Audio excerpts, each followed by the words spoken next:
Qara guruchning shifoliq roli.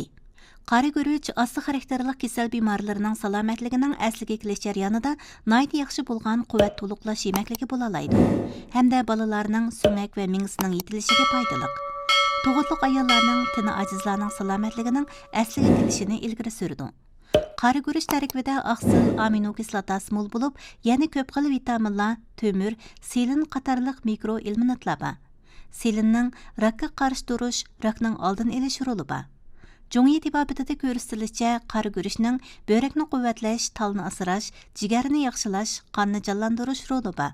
Yana texi qon ozliq, bosh qiyish, narsalarni aniq ko'rolmaslik, charch, baldur oqirish qatorliq alomatlarni yaxshilaydi. Qara guruch tarkibida yemaklik talosi ko'p bo'lib, hazm bo'lishi asta. Shunga diabet bemorlari iste'mol qilsa, qon shakarini tez suratda o'rilib o'tmaydi.